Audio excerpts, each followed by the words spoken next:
Good morning, students. Today we will revise both the poems Dust of Snow and Fire and Ice. These both the poems have been explained by me through video in the very beginning of this session, but at that time I sent these videos not through the YouTube channel, direct video. So today I am explaining these both the videos, both the poems deliberately, and I will send you these poems through YouTube channel so that you can see it again and again. So we start the poem Dust of Snow. These both the poems Dust of Snow and Fire and the Ice are written by Robert Frost. He is an American poet. So we do start with the poem Dust of Snow. That is the first poem of your book, First Flight. The way a crow shook down on me the dust of snow from a hemlock tree. The way a crow यानी वो तरीका, एक crow ने जिस तरीके से tree को हिला दिया, शुक डाउन ऑन मी, कि किसी ट्री को हिला दिया. जो क्रो जो है वो हेमलॉक ट्री के ऊपर बैठा हुआ है. यहाँ पर एक तो हेमलॉक ट्री को दे रखा है और एक मेन जो है वो क्रो दिया हुआ है. देखिए यहाँ पर समझ के लायक बात है वो क्या है कि हेमलॉक जो ट्री है बेटा वो पॉइजनस ट्री है, और जो क्रो है that is considered inauspicious because its colour is black. Crow को जो है ना उसकी आवाज़ को, क्रो को जो ह्यूमन बींग्स हैं वो ऑस्पिशियस नहीं मानते हैं, उसको अशुभ मानते हैं. और हेमलॉक ट्री जो है ना वो क्या है, वो पॉइजनस ट्री है. लेकिन पोइट ने सिर्फ क्रो और पॉइजनस ट्री को ही क्यों लिया, किसी अच्छे से बर्ड को या किसी अच्छे से पेड़ को ही क्यों नहीं लिया? क्योंकि पोइट यहाँ पर ये मैसेज कन्वे करना चाहते हैं कि everything depends on our attitude. कि चाहे सामने वाली चीज़ जैसे भी हो, लेकिन अगर हम पॉजिटिव एटीट्यूड से लेते हैं, उसको एक्सेप्ट करते हैं, तो वो हमारे लिए पॉजिटिव ही बन जाती है. It's only depend on our mood, on our attitude. ठीक है. तो देखिए हम जो लिटरेचर के थ्रू है ना बेटा, हम बहुत कुछ सीख सकते हैं. कि लिटरेचर में क्या है कि इमोशंस होते हैं, ये प्रैक्टिकल नहीं होता है, लेकिन बातें प्रैक्टिकल भी होती हैं. देखिए ये बात प्रैक्टिकल तो है. आप कभी इस चीज़ को एक्सपीरियंस करके देखिए कि चाहे वो चीज़ जैसी भी हो, अगर हम उसको पॉजिटिव लेके चलेंगे तो हमारे लिए पॉजिटिव ही होती चली जाएगी. भले ही वो थिंक कैसी भी हो, उसको कैसा भी समझा जाए. तो यहाँ पर दो एग्जाम्पल देखें, क्रो और हेमलॉक ट्री का. तो पोइट कहता है, पोइट कहीं पर जा रहे होते हैं तो रास्ते में जो है जब वो घर से निकलते हैं तो हेमलॉक ट्री के नीचे से गुजर रहे होते हैं. ठीक है, ऑन द रोड. तो जब वो उसके नीचे से गुजरते हैं तो एक क्रो जो है ना वो हेमलॉक ट्री के ऊपर बैठा हुआ है, और उसने जो है ना उसकी जो ब्रांच है जहाँ पर बैठा हुआ उसने उसको हिला दिया, और पोइट के ऊपर जो है ना वो जो डस्ट ऑफ स्नो जो है ना वो गिर जाती है. डस्ट ऑफ स्नो का मतलब यहाँ पर क्या है, पार्टिकल्स ऑफ स्नो. तो उससे पहले जो है ना पोइट का मूड काफ़ी ख़राब था, लेकिन डस्ट ऑफ स्नो गिरने के बाद पोइट का मूड जो है ना वो बहुत अच्छा हो जाता है. ठीक है. जबकि जो स्नो है वो किसको सिंबलाइज करती है, जनरली वो रिजिडनेस को, हार्डनेस को सिंबलाइज करती है. ठीक है. तो the way A crow Shuk down on मी, यानी जिस तरीके से क्रो ने, शुक का मतलब हिलाना, shook shaken, down on me the dust of snow from a hemlock tree, यानी जिस तरीके से हेमलॉक ट्री से डस्ट ऑफ स्नो को क्रो ने मेरे ऊपर गिराया, शुक डाउन, हिलाने से वो गिर गई. Has given my heart A change of mood. तो उससे क्या हो गया, यानी फ्रॉम ए हेमलॉक ट्री, ये सारा का सारा क्या है, एक ही सेंटेंस लग रहा है मुझे. तो ये देखो यहाँ से स्टार्ट होता है, इसमें फुल स्टॉप आखिर में जा कर के ये देखो. ठीक है. तो क्या, shaking of that hemlock tree and falling down of the dust of snow.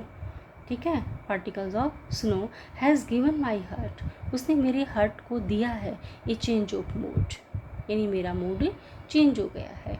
And saved some part of a day I had rued, I had rued का मतलब क्या है कि जिस जो मेरा दिन का पार्ट था वो मैं रिग्रेट में बिता देता, ठीक है, उसको मैं पछतावे में बिताता कि मेरा बहुत दिन गंदा है, तो मेरा गंदा दिन है, उस मेरे जो बचा हुआ पार्ट था जो दिन का, उसने मेरे को वो मेरा अच्छा बन गया, मतलब ठीक है। That saved some part of a day, यानी डे के कुछ पार्ट को सेव कर दिया, यानी बचा लिया। आई हैड ड्यूड, जिसको कि मैंने रिग्रेट समझा था कि ये तो आज का दिन तो बेकार ही है। समझ आया? तो हेमलॉक होता है poisonous plant with small white flowers, ठीक है, एक poisonous plant with small white flowers, यानी हेमलॉक ट्री होता है, जैसे ये होता है ना आग का पेड़ जो होता है, आपने देखा होगा कभी भी, आपने धतूरे का धतूरे का पेड़ होता है और उसके ऊपर जो है ना वाइट फ्लावर लगते हैं, आपने देखा भी होगा बच्चे। जूड का मतलब है हेल्ड इन रिग्रेट, ठीक है। रिग्रेट का मतलब होता है कुछ पछतावा या जैसे दुख होना, किसी चीज़ के लिए अनहैप्पीनेस फील होना, डिस्ट्रेस फील होना, डिप्रेशन फील होना, दैट इज कॉल्ड रिग्रेट, ठीक है। चलिए आगे, now we do the second poem of this book, fire and ice. ये थोड़ा सा छोटी ही पोएम है दोनों के दोनों, लेकिन इस पोएम का जो मीनिंग है वो बहुत ही डीप है बच्चे। Fire and Ice also has been written by Robert Frost. कि रॉबर्ट फ्रॉस्ट जो है ना वो एक नेचर पोइट है, मतलब वो नेचर के ऊपर ज़्यादा लिखती हैं कि जो नेचर में चल रहा होता है, ठीक है। आगे आपकी एक पोएम और आएगी वोल्ट विटमैन की, द एनिमल को लेकर, एनिमल पोएम, ठीक है। Some say the world will end in fire. यहाँ पर पोइट ने दो चीज़ों के अंदर कंपैरिजन किया गया है, फायर और आइस में। देखो आइस क्या है, कूल होती है, फायर क्या होती है, वो गर्म होती है, ठीक है। तो पोइट कहते हैं कि किसी न किसी दिन तो वर्ल्ड को एंड होना ही है, यानी वर्ल्ड को का डिस्ट्रक्शन श्योर है, एंड श्योर है, चाहे वो फायर से हो चाहे वो आइस से हो। तो पोइट कहते हैं कि सम से the world will end in fire, कुछ कहते हैं कि वर्ल्ड का एंड हो जाएगा फायर की वजह से, सम से इन आइस, तो दूसरे कहते हैं आइस की वजह से। From what I have tested of desire I hold with those who favour fire. तो पोइट कहते हैं from what I have tested, लेकिन जहाँ तक मेरी बात है, मैंने टेस्ट किया है, मैंने इसको एक्सपीरियंस किया है, ऑफ डिज़ायर, किसको, डिज़ायर को। डिज़ायर को किससे कंपेरिजन किया गया, फायर का मतलब यहाँ पर किससे है, डिज़ायर से। आई होल्ड विद दोज, तो मैं, आई होल्ड का मतलब स्टैंड बाय, तो मैं उनके साथ खड़ा हूँ, दोज का मतलब उन पीपल के साथ खड़ा हूँ, हु फेवर फायर, जो ये फेवर को, जो फायर को फेवर करते हैं। फायर को फेवर करने का मतलब क्या है, जो ये कहते हैं कि जो डिस्ट्रक्शन का जो कारण है, जो वर्ल्ड के एंड का कारण है, वो कौन है, फायर है। तो फर्स्ट स्टैंजा में जो है पोइट जो है ना वो फायर वालों के साथ खड़ा है, कि जो फायर को फेवर कर रहे हैं लोग, उनके साथ में खड़ा हूँ, कि मैं उनको फेवर कर रहा हूँ, जो ये कह रहे हैं कि फायर की वजह से जो है ना निश्चित है कि वर्ल्ड का एक दिन एंड हो जाएगा। चलिए next stanza, but if it had to perish twice, perish का मतलब है डाई, लेकिन अगर ऐसा हो कि एक ही चीज़ को दो बार मरना पड़े, दो बार ख़त्म होना पड़े, आई think I know enough of hate, यानी हेट भी कम नहीं है। यहाँ पर हेट किसको सिंबलाइज कर रहा है, आइस को, आइस किसको सिंबलाइज कर रहा है, हेट को। वहाँ पर डिज़ायर, फायर। देखो डिज़ायर क्या है, डिज़ायर किसी चीज़ का एक स्ट्रॉन्ग विल, स्ट्रॉन्ग इच्छा करना। किसी इंसान की अगर इतनी स्ट्रॉन्ग हो जाए विल, डिज़ायर जो है ना, तो वो कुछ भी कर सकता है। वो कहते हैं ना कि मुझे तो ये चीज़ पानी ही पानी है, तो उसके पीछे क्या होती है, डिज़ायर होती है, by hook and by crook, चाहे जो भी हो जाए, चाहे उसको मर्डर भी करना पड़ जाए, तो क्या होगा मर्डर करने से, तो किसको सिंबलाइज कर रहा है, किसी का मर्डर करना, किसी को किल करना, किसी को एसेस करना, क्या है ये, डिस्ट्रक्शन ही तो है ये, ठीक है। अब एक दूसरे को सभी मारने लग जाए तो क्या होगा, वर्ल्ड का एंड हो जाएगा। तो desire, fire and hate and ice, क्योंकि हेट जो है ना वो कूल होती है। कूल का मतलब पता है क्या है, कि अंदर अंदर हम हेट करते हैं, उसको शो नहीं करते, ठीक है। तो आइस जो है ना वो जैसे ठंडी होती है, देखने में ठंडी लगती है लेकिन वो अंदर ही अंदर ख़त्म कर देती है। But if it had to perish twice, लेकिन अगर किसी चीज़ को 2 बार ख़त्म होना, एक बार तो ख़त्म किससे होगी वो, फायर से, लेकिन कहते हैं कि 2 बार अगर ख़त्म होना पड़े तो दूसरा नंबर किसका आ जाएगा, आइस का। If it had to perish twice I think I know enough of it.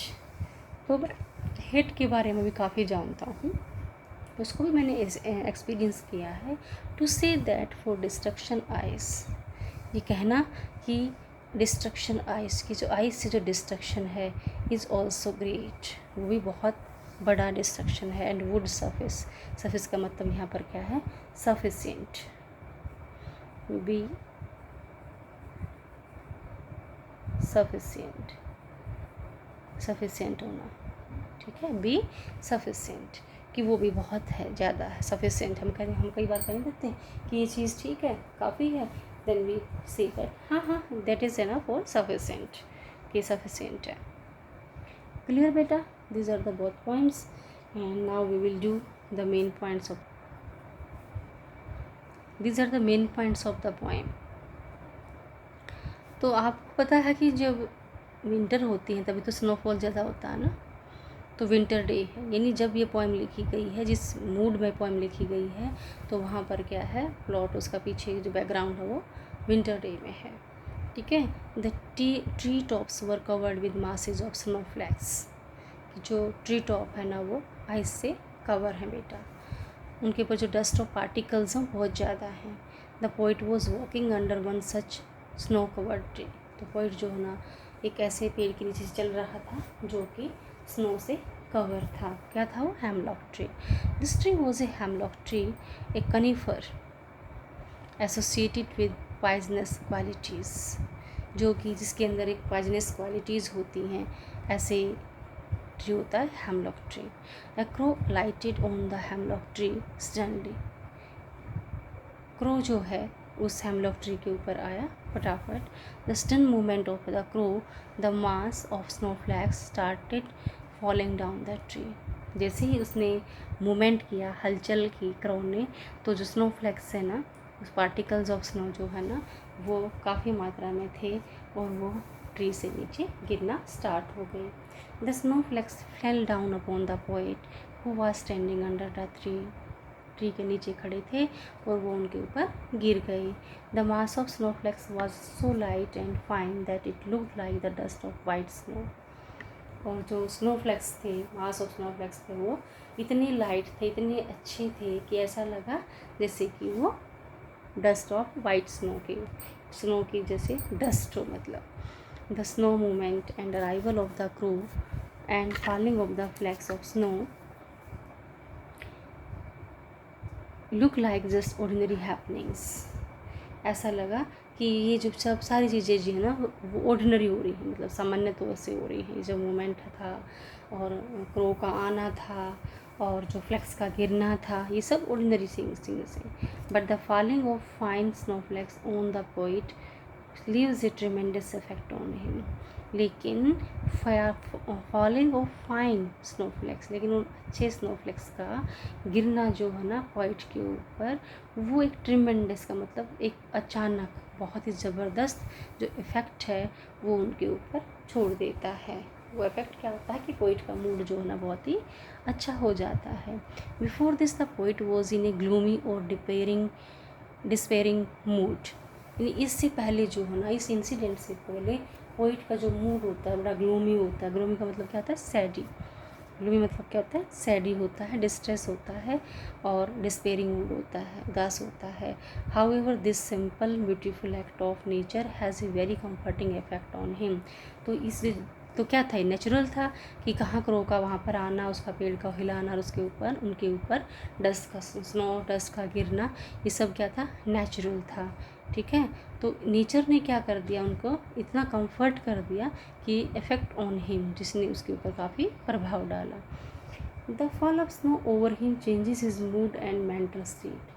The fall of snow, यानी स्नो का गिरना जो है ना उनके ऊपर changes his mood and mental state, तो उनके मूड को चेंज कर देता है, उनके मेंटल स्टेट को चेंज कर देता है। इट ग्लैडन्स हिज हार्ट, ये उनके हार्ट को खुशनुमा कर देता है। Before this incident that particular day was not going too well for him, इस इंसिडेंट के पहले, दैट पर्टिकुलर डे, वो जो पर्टिकुलर डे था जिस दिन उनके ऊपर वो स्नोफॉल हुआ था, was not going too well for him, उनके लिए अच्छा नहीं जाने वाला था। He had decided in his mind that the way day would go waste, और उनके माइंड में ये बात आ चुकी थी कि आज का दिन तो वेस्ट जाना है, बेकार जाना है। However the fall of snowy flakes on him makes him realize that the whole day has not been wasted, और इस जब वो स्नोफ्लैक्स जो है ना उनके ऊपर गिरते हैं तो उनके माइंड को ये रियलाइज़ होता है, उनको ये रियलाइज़ होता है कि आज का दिन जो ना वेस्ट नहीं जाने वाला है, अब मेरा दिन जो ना बहुत ही अच्छा जाएगा। At least this part of the day when he is enjoying the snowflakes, कम से कम दिन का वो पार्ट जब वो स्नोफ्लैक्स को एंजॉय कर रहे हैं, हैज़ बिन सेव्ड, तो वो तो बचा गया है। At least some part of the day has been pleasant, यानी दिन का कोई एक पार्ट जो है ना, कुछ पार्ट जो ना प्लेजेंट हो गया है, खुशनुमा हो गया है। If he had not experience such A pleasant experience, अगर वो इस एक्सपीरियंस को, इस चीज़ को अनुभव नहीं कर पाते, इस चीज़ को एक्सपीरियंस नहीं कर पाते, इस प्लेजेंट एक्सपीरियंस को अनुभव नहीं कर पाते, he would have regretted that wastage of the whole day, तो उनको रिग्रेट रहता, पछतावा रहता कि ओहो आज तो मेरा पूरा दिन ही बेकार गया है, वेस्ट चला गया है। These are the main points of the poem the fire and ice. ठीक है, मेन पॉइंट से क्या है बेटा कि आपका जो बिल्कुल जो पोएम है वो थोरोली रिवाइज हो जाती है, इसलिए मैं आपके सामने मेन पॉइंट्स को एक्सप्लेन कर रही हूँ। The poet feels that this world of ours will come to an end. इन पोइट क्या फील करते हैं कि एक ना एक दिन जो ना इस वर्ल्ड का जो एंड है वो निश्चित है। He is not very clear when the end will come, लेकिन ये क्लियर नहीं कि कब आएगा और किससे आएगा। He comes to this conclusion on the basis of what people say on this subject, वो इस कंक्लूजन पर पहुंचते हैं किसके बेस पर, कि जो लोग कहते हैं इसके बारे में कि लोगों का जो सब्जेक्ट है वो क्या है, क्या मुद्दा है। He seems to show his एक agreement at what people say regarding the ending of the world. He seems to show, मतलब पॉइंट दिखाई देता है ये शो करने के लिए कि उनका किन के साथ एग्रीमेंट है कि वर्ल्ड जो ना कैसे ख़त्म होएगा। एट व्हाट पीपल से, यानी वो एग्री करते हैं उस बात के ऊपर जो कि लोग कहते हैं, regarding the ending of the world, किसके regarding, end of the world. On the basis of what people think, यानी जो लोग सोचते हैं उसकी बेस पर the poet believes that this world will come to the end by the two highly contrasting but powerful elements of nature, fire and ice. तो poet कहता है कि जो है, जब वो लोगों के बारे में जो सोचता है, जो लोगों की सोच है, अगर उसके बेस पर पोइट सोचते हैं तो वो कहते हैं कि world will come to an end, कि इस वर्ल्ड का एंड होना है, किसके द्वारा, by two highly contrasting power. दो कंट्रास्टिंग का मतलब क्या, फायर ऑन आइस, देखो फायर गर्म होती है, आइस ठंडी होती है, ठीक है, लेकिन दोनों ही क्या हैं, नेचुरल हैं, but powerful elements of nature, यानी these both are powerful element of nature. और इनकी वजह से जो है ना दोनों कंट्रास्ट में हैं, दोनों उल्टी हैं, विपरीत हैं, लेकिन ये सबसे ज़्यादा इनके लिए ख़तरनाक है, किसके लिए, वर्ल्ड के एंड के लिए। ईदर फायर और आइस और both will be the cause of ending of the world, या तो फायर या फिर आइस या फिर ये दोनों ही वर्ल्ड के एंड का काज बनेंगी। Then the poet links these two powerful natural elements to human beings and their emotions. फिर जो है ना पोइट क्या करते हैं, इन दो पावरफुल नेचुरल एलिमेंट्स को, दो पावरफुल जो नेचुरल एलिमेंट्स हैं वो कौन है बेटा, फायर एंड आइस, उनको ह्यूमन बींग्स और उनके जो इमोशंस हैं उनके साथ वो कनेक्ट करते हैं, ठीक है, उनके साथ एसोसिएट करते हैं, लिंक करते हैं। तो इसलिए in the first stanza the poet shows his agreement with those who believe that fire will cause the end of the world. इसलिए फर्स्ट स्टैंजा में जो है ना पोइट शो करते हैं अपना एग्रीमेंट, किन के साथ, उनके साथ, वो believe that fire will cause the end of the world, कि फायर जो है ना वो वर्ल्ड के एंड का कारण बनेगी। He links the element of fire to human emotion और डिज़ायर और पैशंस, वो जो है ना he links the element of fire तो फायर के एलिमेंट को वो लिंक करती है to human emotion of desire and passion, कि ह्यूमन का जो इमोशन है, डिज़ायर है, किसी के प्रति पैशन है, उनका जो उनसे रिलेट करती है ये चीज़ें।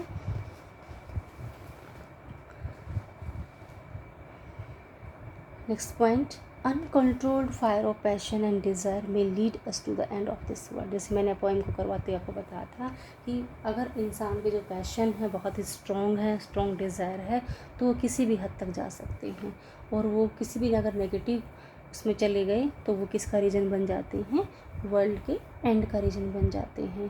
Then the poet comes to the second alternative that cause the end of this world. अब है सेकेंड अल्टरनेटिव क्या है, क्या दो जो कि वर्ल्ड के एंड का रीज़न बन सकता है, वो क्या है, ice. It's the ice which can also cause the end of the world. In terms of human emotion, ice means hate, यानी ह्यूमन इमोशन से अगर हम इसको रिलेट करके देखें तो आइस का मतलब क्या है बच्चे, आइस मीन्स हेट, कि अंदर ही अंदर जब हम हेट कैसे करते हैं, हम ताकि थोड़ा ना करते हैं कि मैं आपसे हेट कर रहा हूँ, लेकिन अंदर ही अंदर हमारी फीलिंग्स से, हमारी जो एक्सप्रेशन से पता चल जाता है कि ये बंदा क्या है, हेट करता है। क्रिएटेड बाय कोल्ड रीजनिंग, ठीक है, ठंडा मतलब cool and calculated icy reasoning can lead to hate, यानी अंदर ही अंदर हम मतलब कूल तरीके से कुछ कहते नहीं किसी को, और कैलकुलेटेड आईसी रीजन्स, आईसी का रीजन का मतलब कैलकुलेट होते रहते हैं, अंदर ही अंदर वो जमा होते रहते हैं। आईसी रीजन्स मतलब हेट रीजनिंग जो है ना, वो किसकी तरफ लेके जाती है, हमारे को ज़्यादा हेट की तरफ और इस वर्ल्ड के एंड की तरफ। The poet himself has experienced both these primal emotions. Poet कहता है कि मैंने अपने खुद भी इन दोनों को, जो प्राइम इमोशंस हैं of love as well as hate, मैंने लव को और हेट को, दोनों इमोशंस को जो ना एक्सपीरियंस कर चुका हूँ मैं। Fire as well as ice, fire के साथ साथ मैंने आइस को भी एक्सपीरियंस किया है, पैशंस को भी किया है, passions as well as cold. Passion किससे मतलब है, डिज़ायर से, ठीक है, और कोल्ड का मतलब किससे है, हेट्रेड से, ठीक है। तो इन सब को मैंने एक्सपीरियंस कर चुका हूँ मैं। He has experience enough of hate which is born out of icy cold reasonings. उन्होंने हेट को भी जो है ना एक्सपीरियंस किया है, जो कि पैदा होती है किससे, आइसी कोल्ड रीजनिंग्स से, मतलब ठंडे लेकिन अंदर ही अंदर, रीजनिंग का मतलब तार्किक वे से अंदर ही अंदर इंसान के पलते रहते हैं ये चीज़ें। In the end first Robert Frost यानी agrees that it doesn't matter whether it is fire और आइस, इससे कोई फ़र्क नहीं पड़ता है कि फायर हो या आइस हो, both can cause the end of the world, दोनों ही इक्वली रिस्पॉन्सिबल हैं, both are equally responsible for the end of the world, दोनों ही बराबर हैं, दोनों ही स्ट्रॉन्ग हैं। आइस और hate born out of cold reasoning is quite sufficient for causing the end of the world, कि मैं सिर्फ और सिर्फ डिज़ायर के साथ ही नहीं खड़ा हूँ, मैं सिर्फ फायर के साथ ही नहीं खड़ा हूँ, लेकिन आइस और हेट जो है ना, उस born out of cold reasoning, जिससे जो पैदा होती है हेट या आइस, किससे, कोल्ड रीजनिंग से, वो भी बहुत बिल्कुल सफिशिएंट है किसके लिए, वर्ल्ड के एंड को, काज मतलब वो रीज़न बनती है वर्ल्ड के एंड के लिए, और वो सफिशिएंट है, कम नहीं है। ठीक है बेटा, that's all for the both of the poems. दोनों पोएम को मैंने दोबारा से, आई होप कि you have saved those videos, both videos that I have sent you earlier concern these two poems, and again I am sending these two poems explaining elaborately, so please read this, watch this video intently and try to understand the good meaning, ठीक है, of these poems. Okay बच्चे, bye.